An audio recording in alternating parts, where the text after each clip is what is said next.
UTIs की जब हम बात करते हैं मैम, तो मैंने बहुत ऐसी विमेन देखी हैं, फीमेल, जो बहुत सीवियर यूटीआई सफ़र कर रही होती हैं। उनको बुखार आ जाते हैं या स्किन पे कोई एलर्जी हो जाती है। और जब वो जाती हैं ट्रीटमेंट के लिए, तो डॉक्टर उनको सजेस्ट करता है कि आप अपने पार्टनर को चेक कराइए, क्या पता आपका पार्टनर इन्फेक्टेड हो। तो कल मैंने एक स्टोरी पोस्ट की थी कि tomorrow I am sitting down with a gynaecologist, और आपको जो भी सवाल हो आप मुझे मैसेज कर दीजिए।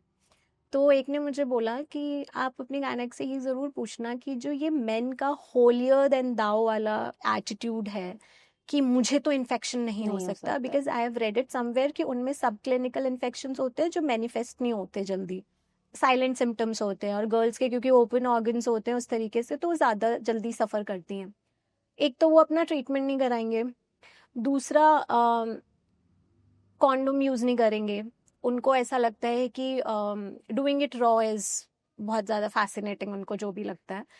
और मुझे ऐसा लगता है कि फीमेल मतलब मेन विमेन की हेल्थ को तो प्रायोरिटी रखता ही नहीं है, विमेन भी नहीं रखती, उसको मजा आना चाहिए, यही है इंडियन सोसाइटी में। तो इस पे आपका क्या टेक है? जो हम ऑब्स एंड गायनी सोसाइटी है, we are affiliated to a bigger society which is all over India called FOGSI, federation of obs and gynaecologists of India. There is a very, very good article on safe sexual practices. What is it? What is safe sex? That idea कि जो भी bodily fluids exchange हो रहे हैं वो minimalize हो जाएं. Because transmission, sexually transmitted infection कैसे होता है? भैया आप साथ रह रहे हैं किसी के, बट होता क्या है?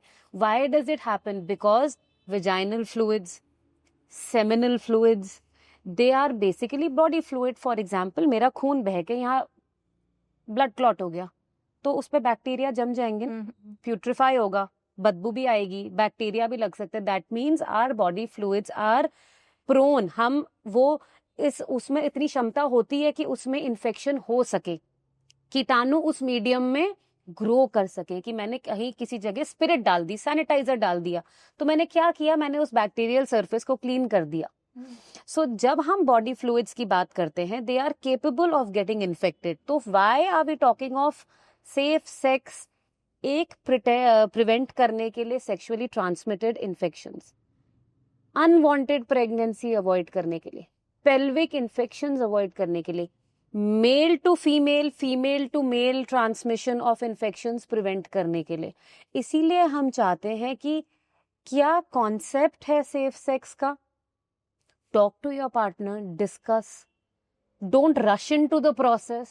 Just because you may have a friend who's had an intimacy before you, that gives you no peer pressure कि इसने कर लिया तो मुझे भी करना है. No. And in fact, जो नेशनल एड्स ऑर्गेनाइजेशन है नाको, उन्होंने एक बहुत ब्यूटीफुल एल्गोरिथम ABC निकाला है. A is abstain, try and delay your first exposure till the time you have good knowledge about it. Be loyal, faithful, monogamous relationship जहाँ where you have one partner, the chances of infection are less. I do not mean it in a Hitler sense कि आप एक के साथ हैं, toxic relationship है तो भैया बंधे रहो. No, I mean it when we are unfortunately, changing partners just for pleasure, just for fun. So it's a very big subject altogether, but in short, if you're with one person, the likelihood of infections will reduce 100%. हो chances वहां भी हैं definitely. एक partner immunity किसी की भी कम हो सकती है. आई मे हैव हम I complete that. And then the ABCC is correct and complete use of a condom, of a contraceptive. आप अगर कोई फॉर्म ऑफ कॉन्ट्रासेप्टिव यूज कर रहे हो तो आप उसके बारे में जानो, उसके फॉलीज क्या हैं, प्रोज क्या हैं, कॉन्स क्या हैं, कहाँ फेलियर रेट है, किस तरीके से ना यूज करने से फेलियर रेट हो सकता है. And with that, we wrap another chapter with the stories, and over yet more awaits you in the next video. See you there.